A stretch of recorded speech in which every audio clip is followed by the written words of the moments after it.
So if you're on the ISA homepage, if you don't know the link to connect at isa.org, you can go to the ISA homepage, and at the very top bar, there is a little link called Connect, and you just click on there, and it's going to take you to that Connect homepage. So we're going to sign in for the very first time. So this is what anybody would see when they're coming, whether you're a member or a non-member.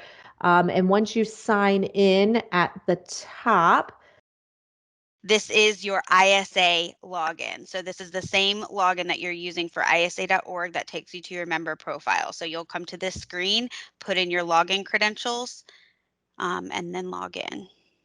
That'll get you, as all of you, because you are members and leaders, will get you your member access. So non-members can, if they have a login, they can get into Connect, but there's only specific things that they can see. So that technical discussion forum where you're going to be having those technical conversations, those conversations are members only, professional members, not student members. Professional members get to have those technical conversations. So this banner that you see where it says join the conversation, complete your profile, that may change here in the near future. And I think we might even have some banners coming soon with some winners of our Celebrating Excellence Awards and fellows. But for the most part, this is your main view when you come to the home page. As a section leader, you are also affiliated as a member for your section. So do you want to show them from like your member profile how you can see your communities? Sure. You can see it So there. You can click on communities, and then it shows you all the communities that you are either coded for or have access to because you're a coded leader. And then you can show them, if you show them the other way, that they could go in and see via the communities tab, and then you click my communities. it'll get you to the same place. It'll take you to the exact same place. So we just kind of wanted to show you there's a couple of different ways that you can find those communities that you are a part of. So we are going to go to our tutorial section. That's the name of Jack members section here. He's a member of the tutorial section. So we are going to talk about the public access HTML area. So don't freak out. You do not have to know HTML. For some reason, that is what our vendor calls this area. The public access HTML area is this is your place where you're going to tell about your section. This is your about us part. So if you notice, we're going to use Bahia section as an example. And they have added in their HTML content area. They've added photos. It's pretty simple. It's literally, you could type it in Word and copy and paste it over. And we're going to show you exactly how to do that.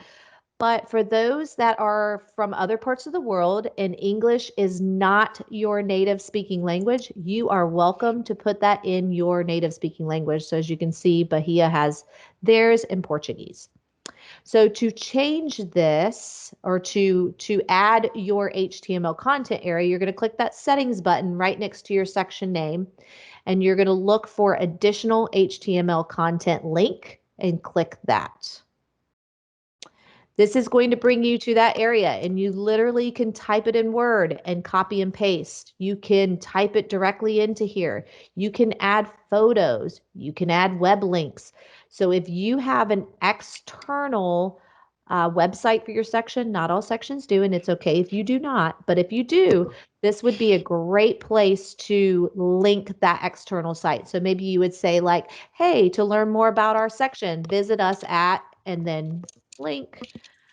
You can link words. So if you like, she can link more or learn more. I apologize. The words learn more. She can link those two words to the website, or she can link the word website, whatever words you want to link. You just literally copy and paste that URL right there, and it links those words. And then when you hit, or you can upload an image if you want to show them how you can upload one. Oh, Sorry. I was looking to I show was that. Yeah, no, getting that's fine. ahead of her. And then you just click save. And now that HTML area is right there. So it's super, super simple And again, to that's what add. it looks like on a one Yeah. that's a little bit more filled out. Yeah. And you guys are also welcome if you want to see what other sections are doing, you can go in and view other sections. You just go to the geographic sections area under communities, and it'll give you a list of all the sections in alphabetical order. And you can look and see what other ones have done. Like click on Bangalore, for example, and Bangalore is another example that has filled in their HTML content area. So there's a lot of different things you could do there. You can put things in bold, you can italicize things. But that is where you are going to put your about us, what your section is about. If you remember on isa.org, you used to have microsites. This has taken the place of those microsites. So you had those web links. So for example, like Bangalore had www.isa.org/Bangalore. You can still use that web address and it's automatically going to bring you to that page. So for example, ISA Birmingham section, it's isa.org/Birmingham. It's going to bring you directly to the Birmingham section um, ISA Connect community page. Does that make sense to everybody? All right, Karen, take it away with the file library. Okay, we'll go back to our tutorial section that our JAC member is in.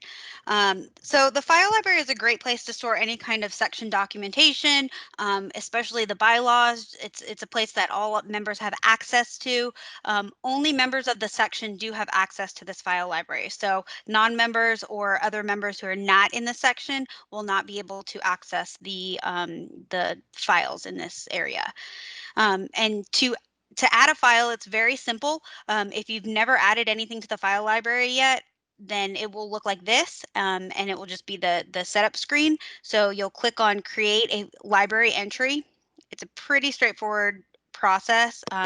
Put in your title of your document. If you have a description of the document, put that in. And then down here for file type, usually it will always just be a standard file upload. This is any sort of PDF, JPEG, Word doc, any of that. It's just the standard PowerPoint. file. Yeah, PowerPoint, any of that is through that standard file upload option. If you wanted to do like a hyperlink or YouTube or something like that, you can choose one of those other ones, but usually you'll just click that standard file upload. Click next. And then you'll see the pop-up to upload. You can either drag and drop the file here, or you can just click it and then access your files that way. So for example, we'll just upload bylaws and then click finish. And then you'll see your document right here. You can either right click on it there to copy the link, and that will take you to download the document directly. Or you can use this permalink, or you could just use the link at the top, either one of those. The link at the top and the permalink will take you to this screen where you'll see who's uploaded it and you'll have the option to download it. If you take the link by right clicking right here, copy link address, that will just have you download the file directly. So if we go back to the file library, now you'll see that there's it's a little bit different screen set up, and this is your actual file library area. Here's where you'll create the different folders. So if you wanted to create another folder, you would just click new child, and then it will pop up a new folder, and you can put that whatever information you need to put here. And then if you need to, when you've got your new folder, when you're ready to add your new files, you would just highlight that folder, click over here under folder contents and click new.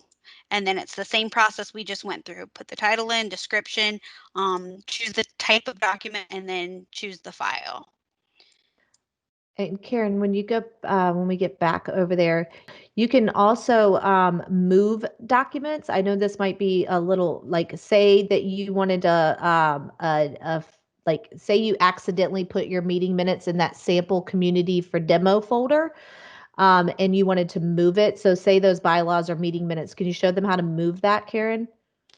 Yeah, so you just, there's a couple different ways. One, you can just click on it, highlight it, cut it, and then go down to the folder you want to do and paste it. So there's that way. Or you can go into the actual file, click view, and then you can edit the content and you can choose the subfolder you want it to go in. So you say, oh, this is actually needs to go in meeting minutes. You can just adjust it there. And then go through the process, push finish, and then we'll see that now in the meeting minutes file instead of the main file or folder, excuse me. So there's a lot of different ways you can do things. You'll notice that there's several ways that you can go about like adding a document and so on and so forth. So just, play around in here. You got to practice by doing, or doing by practicing, practicing by doing. Yeah. And then same concept. If you need to move a folder into a different order or something like that, just highlight the folder, go to cut, move it to where you need to, and then click paste. I will add though that main folder, that very first folder that you see there, that folder cannot be removed. That is the folder that contains all of your folders and documents. So that folder will stay. So if you try to delete it, it's going to tell you you can't. But you can remove any of the other folders. All right. So the next big question that we get from everybody lately is, how do I access the section roster? Well, here we're going to tell you how to do that. So again, most of all the things that you're going to want to do as an admin, and just to reiterate, all section leaders that are coded for your section will have admin access to that section community. So all coded leaders for that section will have admin access to that section community. So you'll go to that settings button again next to your section name, click that, and you're going to go to the word reports and click the link for reports. And once you get there, there's a whole list of all kinds of reports. Some of these are not necessarily going to pertain to your community. These are just standard reports for all types of communities. So we have a lot of different types of communities, section communities, division communities. We have the technical discussion community. So some of these reports are not going to necessarily be relevant to you. And you may try to run one and it doesn't give you any information, and that's okay. It may not need to. But the one you want to find, and we wish that it would go to the top, but unfortunately we haven't been able to figure out how to get it to the top. So at the very bottom is that member roster report. And if you just go down there and you click view report, it is going to show you all the members in your section. And our little tutorial section only has 4 people, but that's okay. You can download this roster if you need to. There is a little save button up there at the top. You can download it into Word, Excel, PowerPoint, all those different options. Obviously, we recommend Excel or CSV, but yes, you can download it. But one of the things you are going to notice in here is you're going to be like, wait a minute, Rachel, I don't see any email addresses. We did that on purpose. No, there are not email addresses in here because guess what? You can email your members right through the platform. And this also saves us from all the different privacy laws and regulations that are happening all over the world. So, for example, Europe's got GDPR, Canada's got something I can't remember what it's called, California has something. So, there are a lot of different laws and regulations around the world for privacy, especially around emails. And this is how that's kind of saving us from that. So now those email addresses cannot be downloaded. You can still download this roster and you can still mail them. You can still call them on the phone. There is a primary phone listed if the member says it is okay for you to call them. And if their mailing address is listed, that means the member has said that the mailing address can be visible. But yes, we know that there are not email addresses in here because you're going to be able to email your members, and Karen is going to tell you how to do that. All right, so we will go back to the community home. And just to let everybody know, most of the admin features that you guys are doing as section leaders will be through this settings option next to your section's name. So just remember that whenever you need to do something, it's always, usually always at this settings button. So, like Rachel said, now we're going to look at emailing your members. And this way, everything is up to date. If your members go into their profile and change their email address or, decide, oh, I don't want to receive emails anymore, they go into their profile and say, I don't want emails anymore, or I need to update my email or whatever. This is real time. So, this all comes through, it's all updated. You're emailing them with the email contact that they want, whether they want to receive the email, all of that. Everything is up to date. So you don't have to worry about downloading rosters and uploading it to a third-party email system or any of that. This is just doing it for you. So you click the settings and then you go over here to email community members.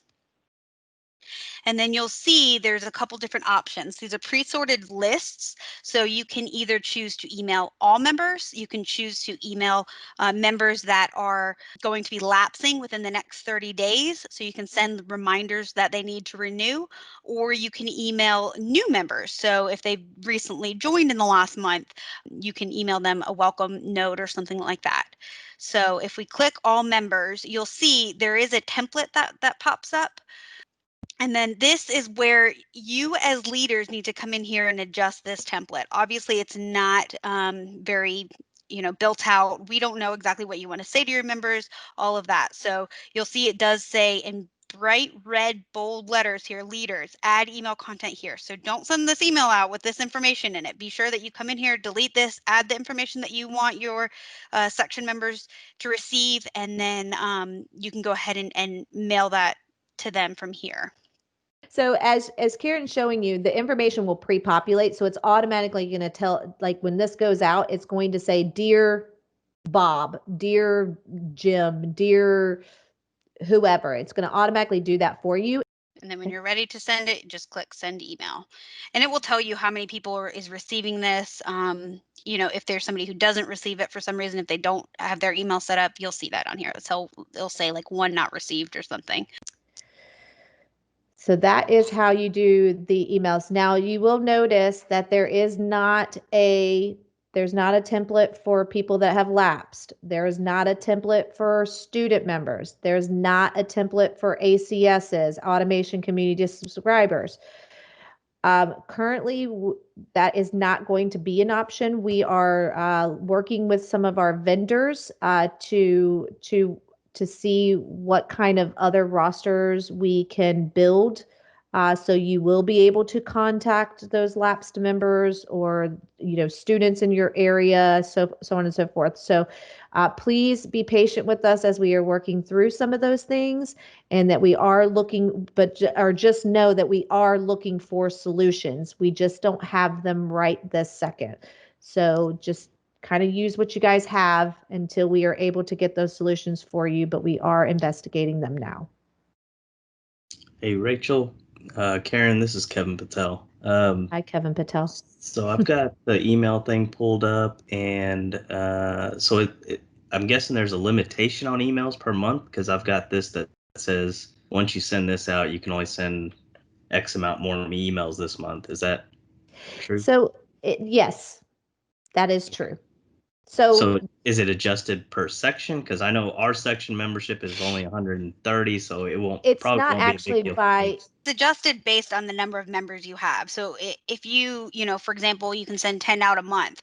If you've got 100 members, that's 1,000 emails total. So you'll see it's a weird number. It's a multiple of how many members you have. So it's not like a small section can only send out, the same amount as a very large section. It depends on how many members you have. Gotcha. Thank you. yep. Okay, so we've now everybody knows how to email your members. Karen, did you have anything else to add on that? I think she's Nope, okay. I think we're good. Yep.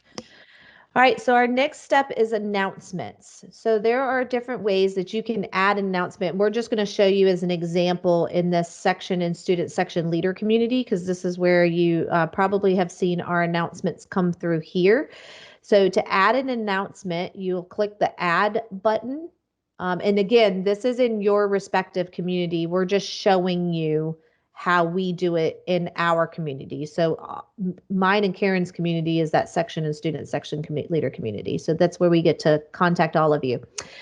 So you'll put a title of your announcement. Now, announcements are something that's very brief. Like it's not something that you want to have this long, drawn out post. This is something that's like 1 to 2 sentences.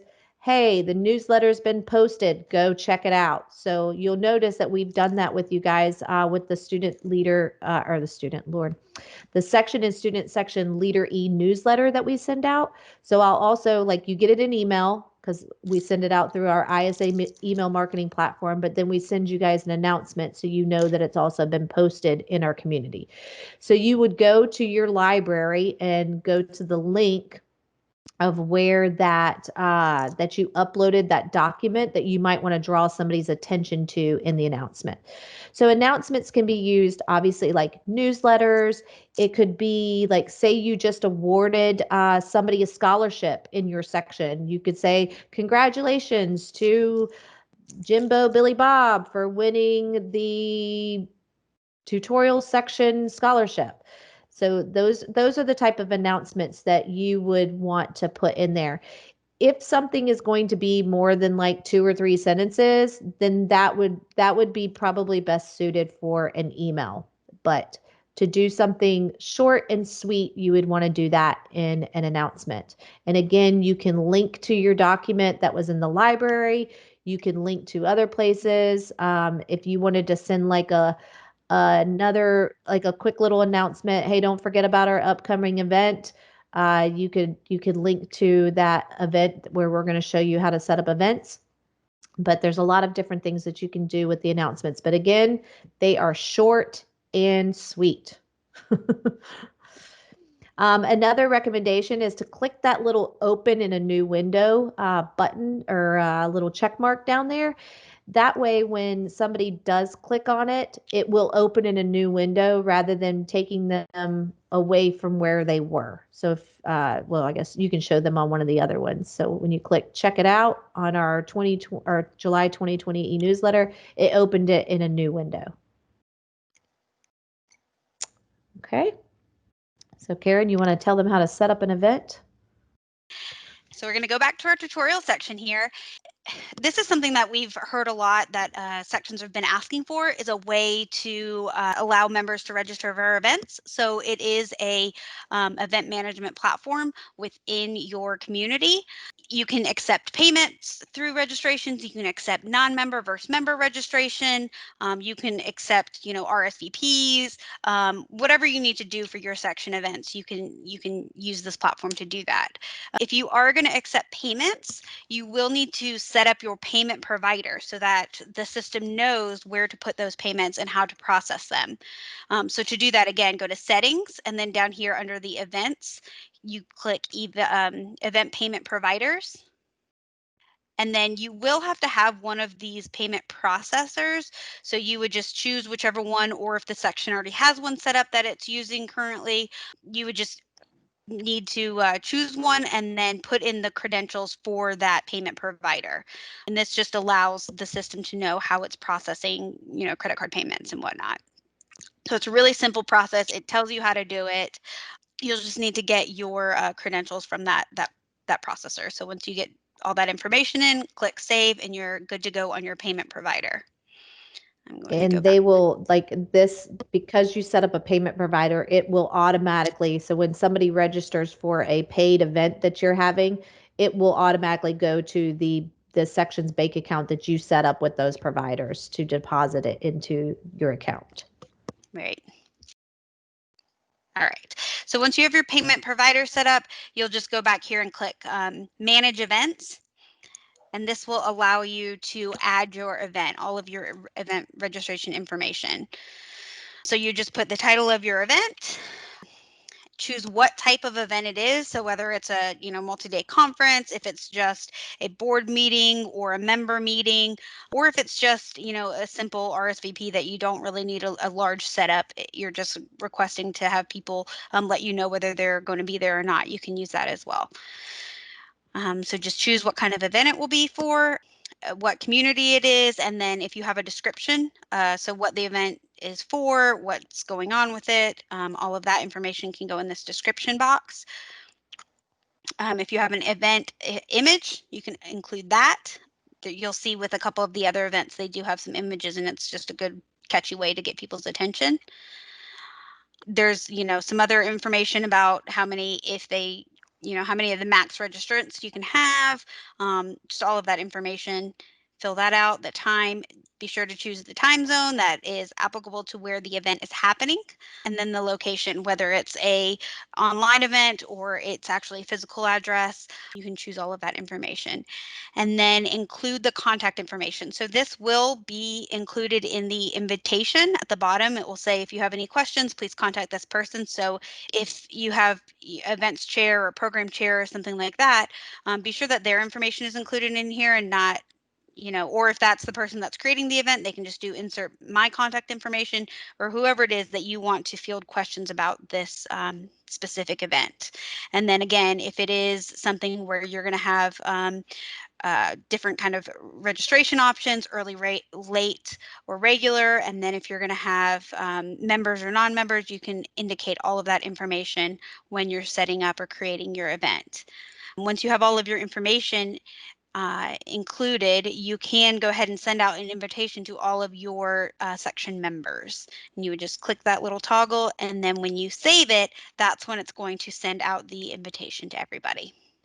And just note, the invitation doesn't necessarily get sent out like right that instant. The system kind of has to process it a little bit. I don't know what it does in that little cloud world that it lives in, but it might take up to like an hour for it to post. So just know that you may not see that invitation go to your members for about an hour. And then we can just click on engage in events and sort of see the list of all of the different events that some sections have already set up. And when you also go to like your specific section, so I'm wondering so go check the Bahia section really quick. So if I was a part of the Bahia section, I could go to their events tab and see that they have their event listed there. Now, there have been questions. Do you want to talk about, Karen, about the like for non-members if they wanted to register for the event? Yeah, so non-members will have the ability to register for our event. So even if somebody is not necessarily in the section yet, or they are not a member of ISA yet, then they can still register for your event. And you can also have different prices for them. So say your non-members pay a little bit more than your members, you can set that up. They will need to create a login for ISA, but it does not have to be a member login. They don't have to go through the membership process. They just need to have a login so that the system recognizes their information. A question about that, Rachel and Karen. Tom here again. Because earlier you mentioned, Rachel, about checking with the provider, our software developer for this Connect, about other types of rosters. And I had wondered back at the annual leadership conference about how we would use Connect for recruiting and put prospective members in, or in this case, in events where you have people you want to invite to the event, but now we're going to have to guide them to create their own, use a personal email address or something, but have a kind of a persona, if you will, in Connect for us to be able to address them. Is that what I'm hearing? We're going to have a Yes. separate kind of roster for on a per event basis. You will have a roster for your event Yeah. in the system, but no, I mean, you're not going to be able to just go in and randomly invite those people to another event, but you will be able to like pull a roster from that event. It's maybe you show the one that we did, the section one. Yeah. Okay. So this is an event that we set up on the section and student section leader community, and it will look the same. So here's our description information here, Yep. And then the title of it, and then next to edit, you'll see it says manage roster. So this gives us Okay. information on who has registered for the event. So if you have a non-member that registered, you will be able to export the information from this report and you can see the non-members. Okay, so I'm now puzzling over how they would have gotten the invitation. If I had made this to our section members, there's no way to add people who are non-members to that email broadcast No. unless I do an external email that has links to connect for the members, but doesn't for the non-members or the guests or the invitees, the recruits, I'll call them. And then they would have to respond to my email and then go through this separate process, it sounds like. Well, it would be just like if you sent an email through a third party saying, "Please come to our event." Here's and you have the registration link. The registration link is going to bring you back here because you're going to use this link to your event. There we go. Okay. Yes. For the event. Thank you. I Correct. got it. Yep. There is no guest option. Like Eventbrite has like guest, for example. It does not have a guest option. So if you are wanting to invite people that are not members of your section, say you wanted to post it on your external website, if you have one, then you would post the link to register to this registration page. You would post that link on your website. If you have a list of non-members that you want to invite to this particular thing, or a company that's running, that's, we say, doing the technical event for you or whatever, give you a list of additional people to invite, non-members, you can email them separately, but give them a link to this event. And then when they log into it, they'll be asked to register, and they will be able to register going as non-members. Correct. So, it's the only difference is that if you want to do it directly out of Connect, you can only go to members, but everybody else should have a separate list and do it as you've normally done it. Correct. Okay. All right. So let's move on to volunteer opportunities. So one of the other things that we've heard over the years is that, sections are like trying to find, ways to get others involved. Well, there is a tool that you can do that. And again, with your settings button as an admin, you would click that.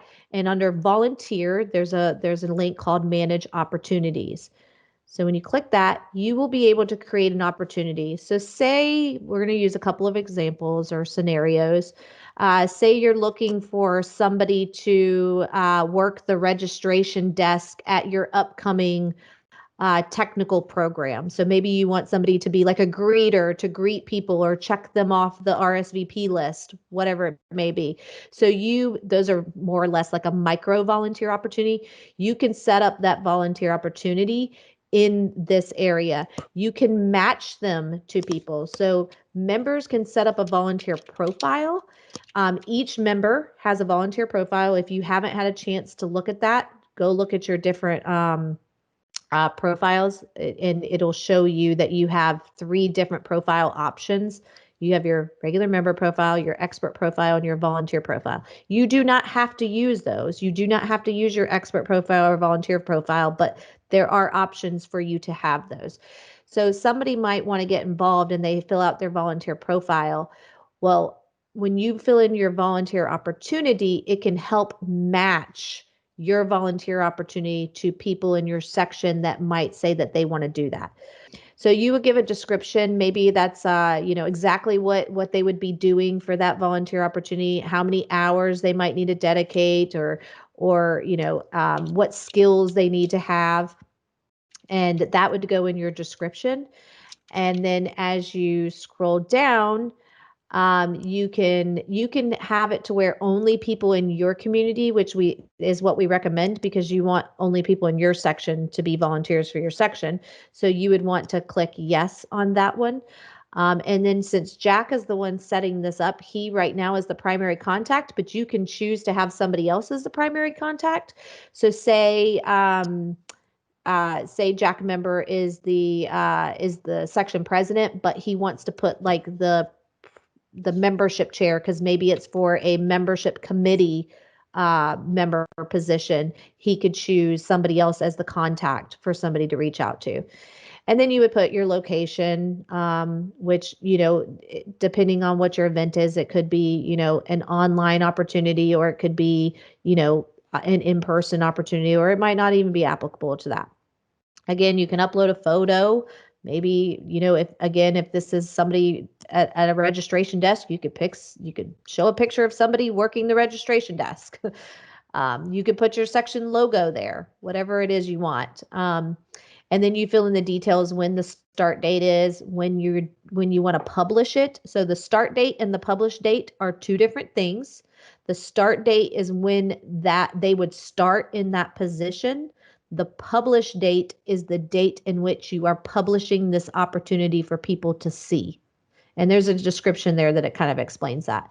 And then you can select qualifications for the opportunity, and there are set in here. So maybe you want them to have a certain number of years of membership, or maybe you want them to have, they might be an award winner. I mean, there's a lot of different options that you can select from. Um, and then you can put in like the number of volunteers needed. So maybe you need more than one person to work the registration desk. So you could put 2 volunteers. Maybe you need 5 people on your membership committee. So you would put 5 people. However you guys want to do it, you can put that information in there. And then you would move on to your application builder.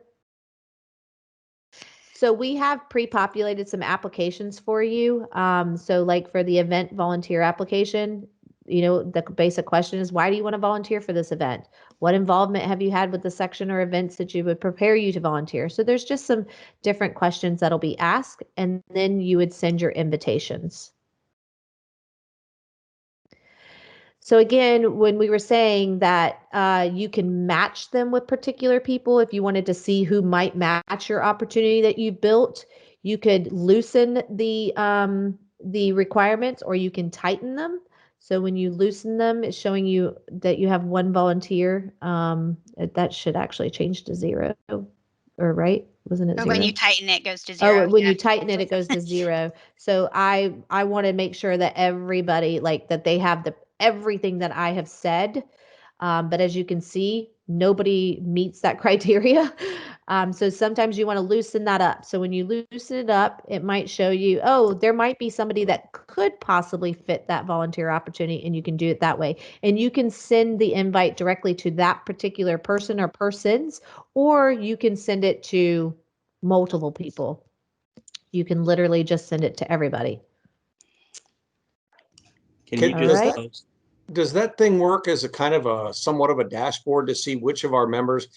Twin Cities has 177 members, as I saw, and I don't have time, or nobody has time, to go through each individual profile to see if they've set up a volunteer profile.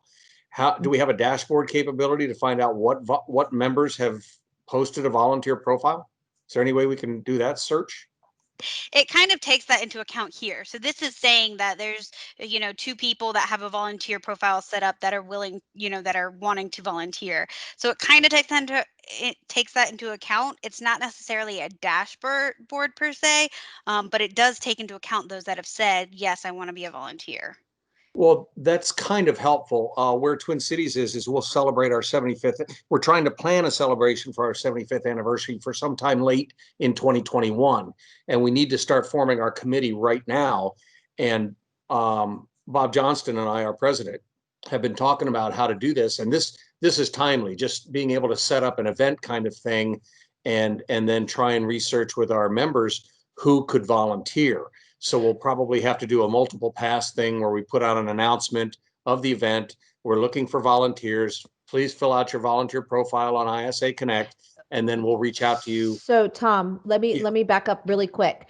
Okay. You do not have to have a volunteer profile to, like, this is going to show in your section. So you can create a volunteer opportunity, and it may Yes. have 0 people match it, but people in your section are going to see that volunteer opportunity.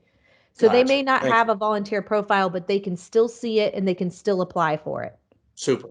Thanks. Does that make That's going sense? to be very Okay, I helpful. just wanted to make sure that it wasn't any confusion with that. Well, there was initially. I'm small brain.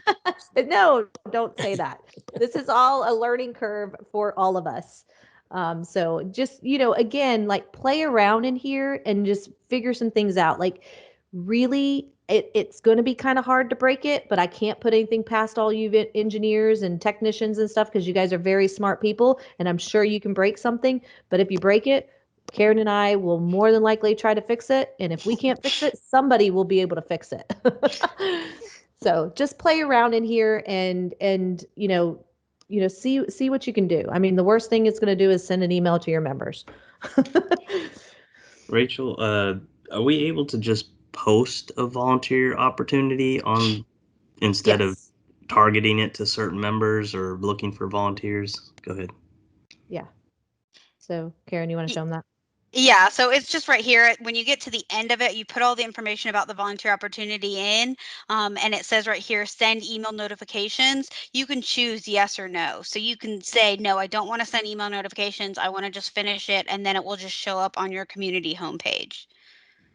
So if she selected that send email notifications, it's going to send it to those two people that said that have matched that volunteer opportunity. But like you said, if you said no, it's just going to post it in your community.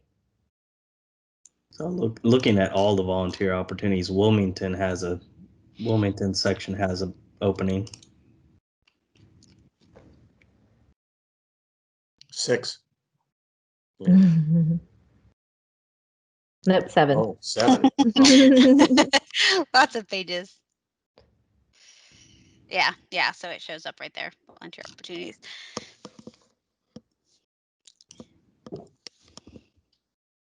And we do have admin access, so we can see what's on any section. So if you go to the Wilmington section, you may not be able to see it, whether they have it open to just their section or not, but we have admin access, so we can see it. You want to go over expert directory? Yeah. So the next thing is the expert directory. So we've heard from you guys that there's been some struggles in trying to find speakers for your events. You're not sure who wants to be a speaker and all of that. So we have created this expert directory. This is something that members and non-members can opt into. So as Rachel was saying earlier, where you have those 3 profiles, your regular member profile, your volunteer profile, and then your expert profile. You can set up your expert profile if you think, you think that you're an expert in a field, you want to, be put out there in the expert directory, you can feel free to set up the expert profile. If you have had speakers at your events in the past that were really good speakers that, they know their topics really well, please encourage them to become experts in our directory as well. You don't have to be a member of ISA to be in it. So if you know anyone, please encourage them to join the expert directory. So if you want to come in here and just look for others, you can do it by topic. You can just type in the topic. If you know their, first or last name, you just can't remember any of their contact information or whatnot, you can put that in, or you can do it by location. And then we'll just kind of search all of them. And then you'll see here are the people who have requested to be part of that expert directory. So I'm actually, okay. So for example, you can just click on their profile and you'll be taken to their expert profile, and you'll see their bio, you'll see their past work that they've included on their expert profile, and then where they're willing to travel, and then if they've got any cost or fees associated with them speaking or travel costs or anything like that, you'll see that here as well. We are working on some marketing to help or to encourage people to join the expert directory. So we're planning to do some outreach to members and non-members to encourage them to join the expert directory. We have created little business cards that we are planning to give all of the section leaders so that when we are doing in-person events again soon, hopefully, you can hand that out to speakers at your events, encouraging them to join the expert directory so that other section leaders, when they're looking for somebody to speak at their events, they can easily come here and say, this person's spoke at all these other places and they're really good and all of that. So it's just a really good tool to help you guys find speakers and experts to talk about technical topics. So we're going to start, like as she said, we've got some marketing materials that are going to be going out here soon. I believe that we've got them scheduled to start going out towards the end of September, early October. So we are going to be soliciting members and non-members to join that expert directory. So that'll give us a bigger expert pool for you guys, or a larger speaker pool, I guess that's a way of putting it for you guys. Because right now I think there's about 17 people in there. But again, we will be promoting that and getting people interested in joining that expert directory. And like she said, the cards that we were telling you guys about, they're like business card size. So when you are having an in-person event and this speaker was really great, or maybe you went to another event where they had a really good speaker, you can hand them that card, and there's like a cool little QR code where they can just go scan the QR code and it takes them right to that expert profile where they would create a login and then create their profile. So but we will be getting those resources out here soon. All right. So one of the other things that we wanted to talk to you guys about is leader resources. So as you guys remember, leader resources used to be on isa.org. There are still some leader resources on isa.org, but they're very high level. The resources that you need have all been moved to ISA Connect. So on that resources tab that Karen is showing you, you click on the leader resources. So I wanted to quickly note something. You will not see that leader resources option right there unless you are a coded ISA leader. So that's the cool little feature. So you guys are getting some inside pages that members don't see because you're leaders. So I just thought that was kind of cool, but that's just me. So anyway, so you've got leader resources. So you're going to click, and as you can see really quickly, because of the way we have Jack member set up, Jack member is not a member, even though we're calling him a member. Jack member is technically not a member of ISA because he can't, he's not a real person. But because his profile is not a member, he does not have access to the member resources. So there is actually another little option there called member resources, and he doesn't see it because he's not a member. But anyway, just thought I'd tell you that. I thought it was kind of cool. But yeah, you can see it here when I go to our account, me and Rachel's account, like our admin account, you will see the members resources. So See?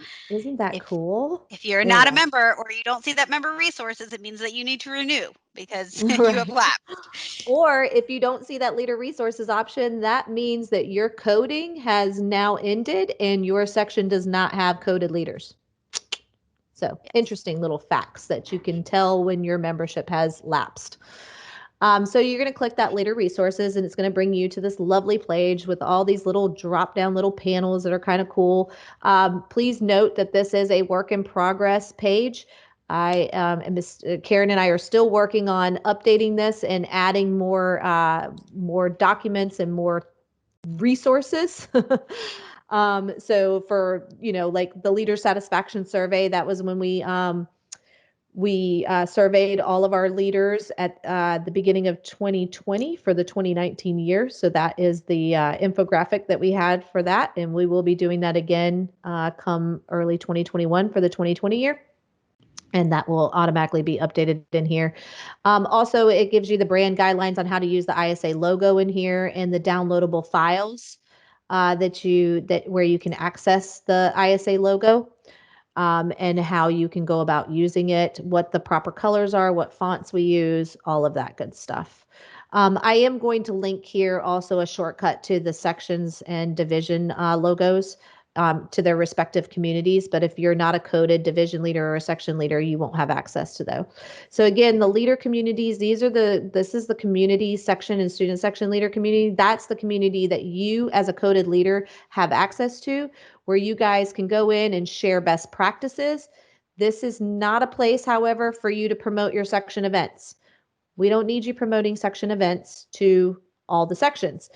We want you guys to use this tool to share resources with each other, to ask each other questions on what might have worked for their section. Maybe you've got a question if you wanted to ask somebody, I don't know, what online tool are you using to have your virtual meetings? You could go in and ask that question, but you can see that somebody has already been talking about that. So webinar platform.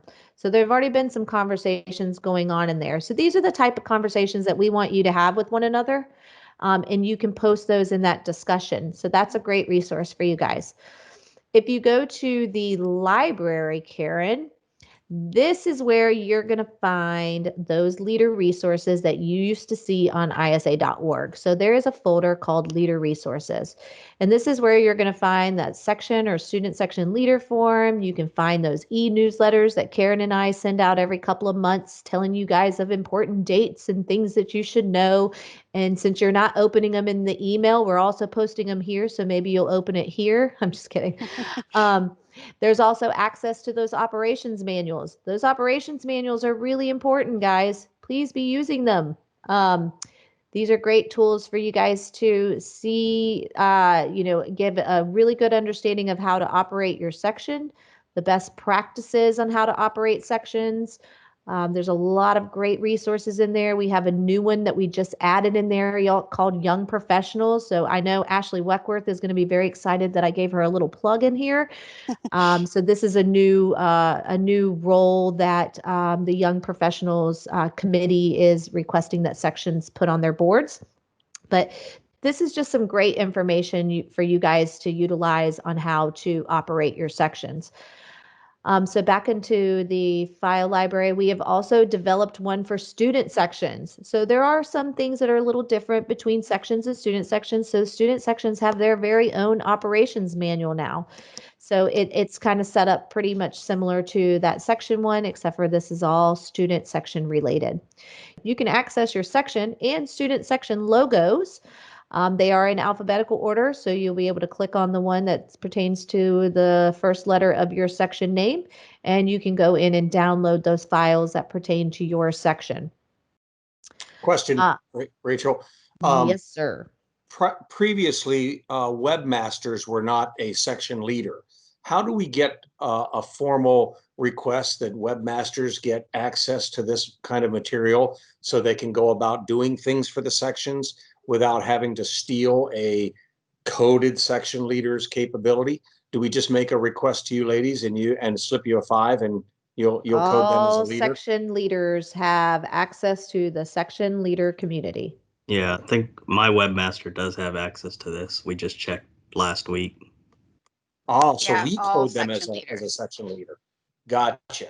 Yes. Thank you. You're welcome. That wasn't something I was aware of. Yes.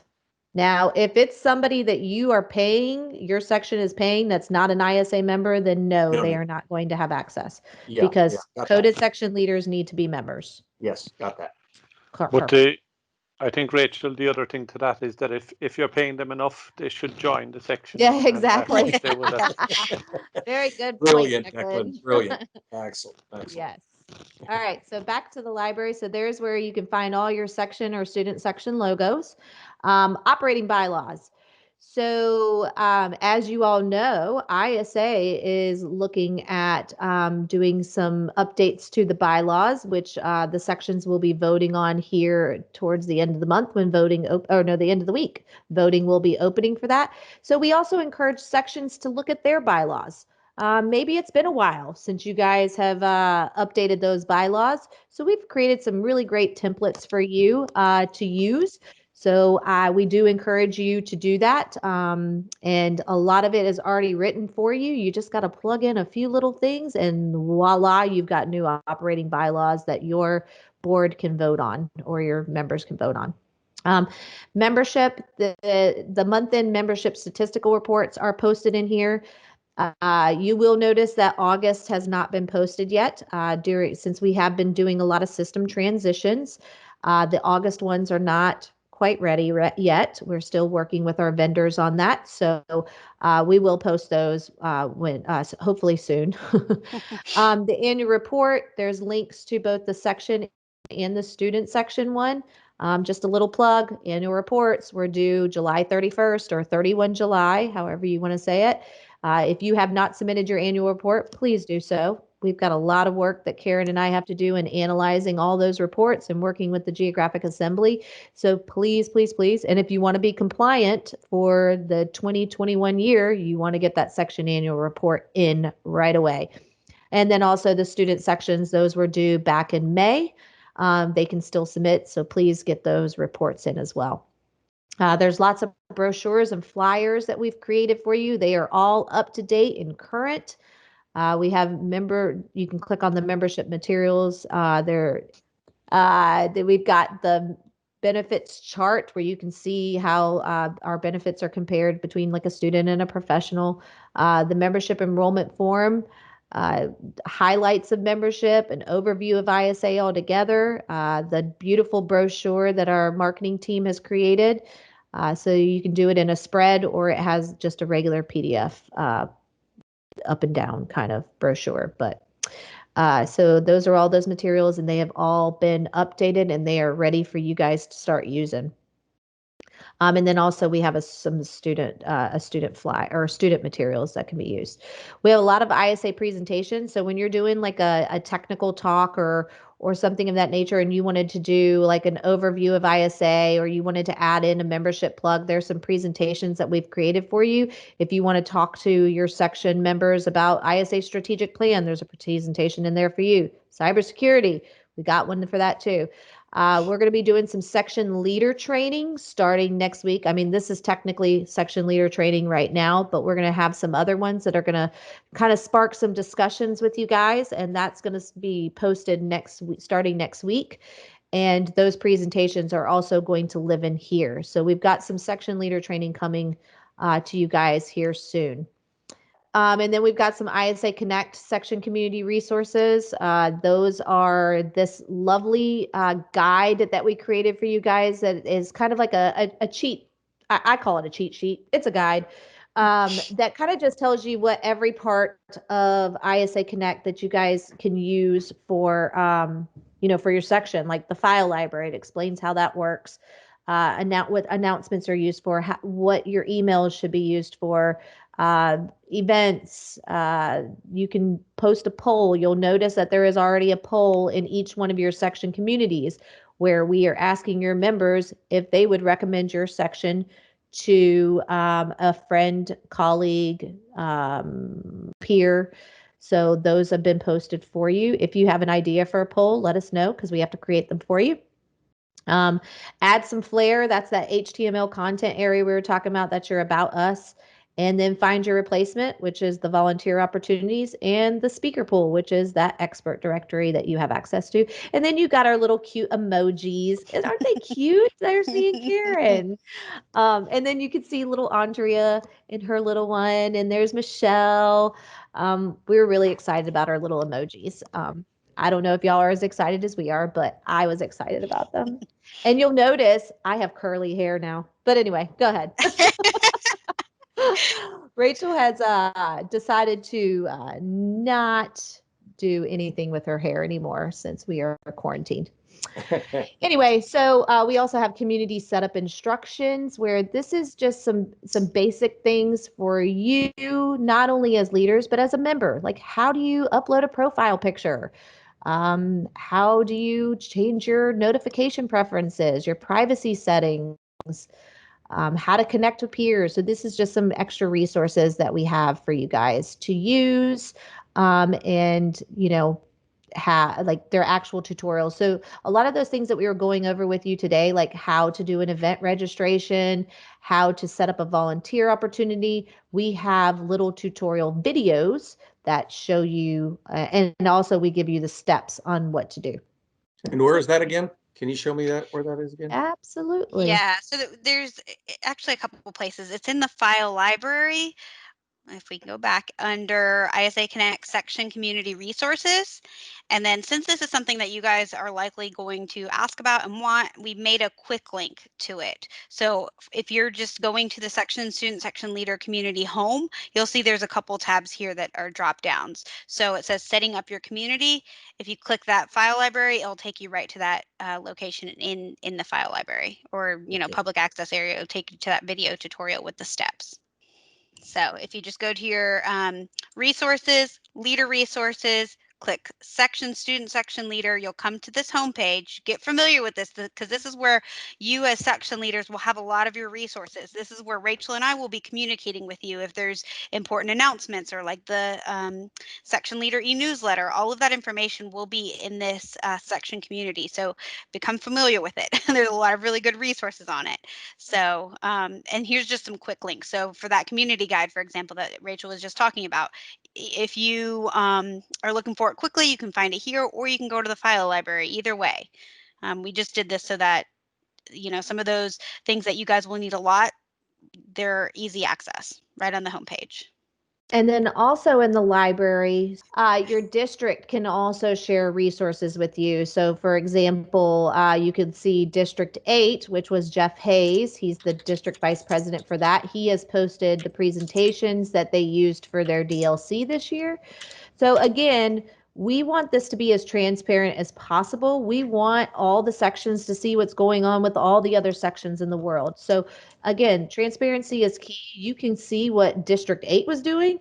You can go see if District 1 was doing something. So we are encouraging our DVPs to also post files in there. They are still learning as well, but they are doing it. But you might notice that there might be some missing for your district. And if that's the case, talk to your district vice president and get on them and say, hey, we need you to share some resources with us. But anyway, then there's also this place where we call shared resources. And this is where you guys can share things with other people. So you're going to notice in that section leader guide, I'm going to give Ashley Weckworth another plug. She is on the Young Professionals Committee, and she has developed a beautiful young professionals section share guide example. So this is just a sample guide that you could use for your section if you wanted to help promote and get someone to be in that section or that young professional section leader position. So again, like maybe somebody has developed a really beautiful guide for the president role. I mean, you could share that here as an example. If somebody, you might have a flyer that you created or an email that you created to advertise one of your events or something. You Or a can share. program template or something like that that Yeah, helps, create your programs or whatever documents that yeah, help you as section leaders and perform your volunteer responsibilities. yeah, and I think Ashley did a presentation. It might have been in Montreal a couple of years ago, and she shared. It was like something. It was some type of template on how to like plan your section programming for the year. So she may come in and actually share that resource in here. So this is just a great place for you guys to share those resources, and that's the folder you would do it in, shared resources. And you can also end up sharing them in a discussion post as well. You can attach a document in there, and it will automatically go into the section and student section leader folder, and then we'll probably kind of transfer it over to that shared resource page or folder. Hey, So so that, yeah. on the technical discussions, does the individual sections and divisions they don't have their own discussion thread? Is it just an No. overall one? Yes, we have one discussion. Now, so for example, the section and student section leaders, we're kind of counting that as kind of like a committee. It's not really a committee, but committees that are doing ISA work have discussions. So you guys can talk to each other. So like the executive board has their own community with their own discussion thread, the geographic assembly. So committees have them, but all the other conversations are going to be happening in that technical discussion forum. Okay. And the committees have those discussions similar to you guys having it as section leaders for committee business only. So there should not be technical conversations going on in the section and student section leader community. That should be happening in the technical discussion forum. Who So who this, creates those? Who creates those discussion forums? The what discussion do you forum mean? is already created. We only have one. I You know mean the technical discussion forums that Karen was just saying, because I don't think Tech Search has one yet. you Uh, mean the Are you commit? talking about for a committee, an ISA society committee? Well, I don't know if the Technical Search Committee has become one of those, but we're a body that's doing work for at the national level. So it is a committee. It's an ISA committee. And yes, they have a committee page in ISA Connect. They have a community page. And whether your leader of that group is having discussions in there, those are different discussions, though. Those are not Yes, technical. agreed. Those are discussions that you would be having about The work we're doing. bringing technical Right. aspects to Yeah. ISA, not Yep. technical discussions.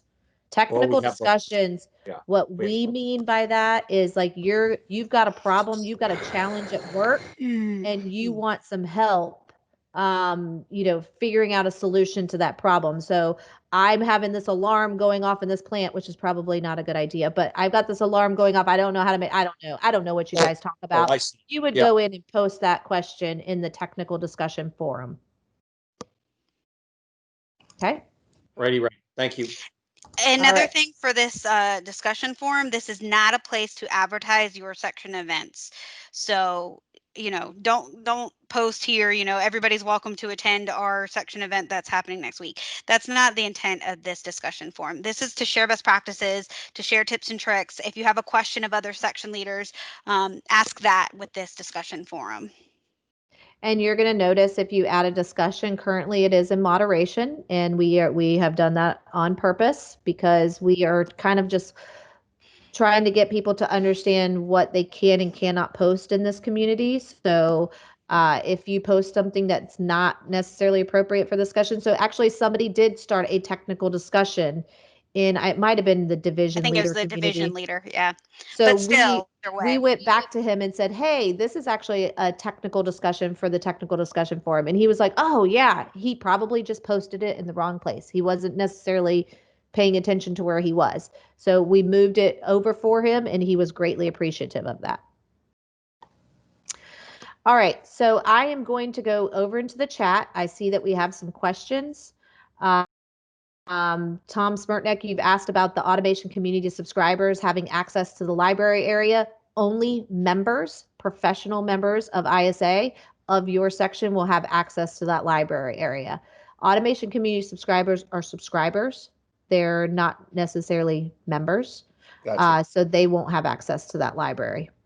I sometimes struggle with that distinction, but thank you It's for that okay. one. That's why we changed the name.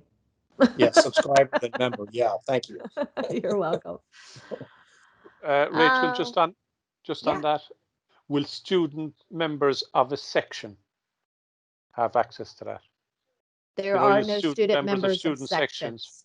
Yeah. Student members of student sections have access to the student section libraries. Yeah, but student members of ordinary sections. Student section or students are not a part of professional sections. And we will be working with you all through this. Again, we know that you have students in your areas that you may want to be advertising your events to, and so on and so forth. And again, that is part of that solution that we were talking about that we are working on with the rosters. Good, thank you. Okay, you're welcome. Shots are wonderful, everybody. Yes, definitely. If you end up running into an issue, please take a screenshot because we might have never heard of whatever alert that you're seeing. So screenshots are fabulous. So please send us screenshots. Dale Gerke, this is a great question. Access to the old microsite. Unfortunately, there is no access to the old section microsites at this time. We have been talking with our IT team about that because I know of another section. I'm not going to try to call them out, but Birmingham was also wanting to get some content from their old microsite. So, Dale, let us nudge our IT team on that and see if maybe they can help us with that.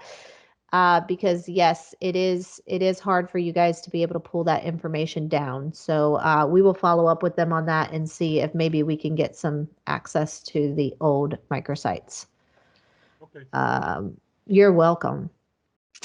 And thanks, Nico. It is nice when we do get to hear compliments from you guys. I know, Karen and I cannot stress enough. We understand this is a learning curve. We understand this is new. We understand this is a change and nobody likes change.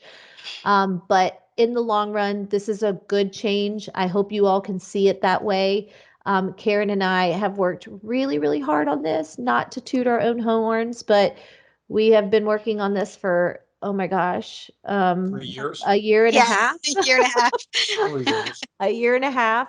So, I mean, things are not going to be perfect. It's, Karen and I are both learning different things. Like we noticed today that stupid reminder took out the link to access this session. So, you know, please just bear with us. Send us questions. We will answer them to as quick as we possibly can. And you know, we're learning with you. So if you guys could just be patient with us. It looks great, ladies. It's been a good long journey, but it looks great, and thank you for your efforts. This is great. So, one of the things, and we really appreciate that. You have no idea. One of the things we do want to tell you is this platform is live. It is live. Members are in here. Members have been notified. They know that it is live. We really encourage you to so, you know, send your members an email and say, you know, come on in, get into Connect. We're excited to have you in here. We have actually gotten some compliments from our vendor that we've had a really great success with ISA Connect to just launch, 2 weeks ago? 2 weeks ago we launched. We have been told that we've had a very successful launch, that this is not typical for for a normal launch. We've actually had a lot of people logging in. We're getting a lot of engagement, and we're very excited to have that. So, does anybody else have questions? All right. Well, you guys have a wonderful evening or morning wherever you are in the world, and we will talk again soon. Thank you. Thanks All for the right. presentation. Thanks, Very good presentation. Thank you. Thank you, Declan. Thanks, everybody. Yes, very good. All right. Bye, Thanks. Ryan. Bye. Bye, guys.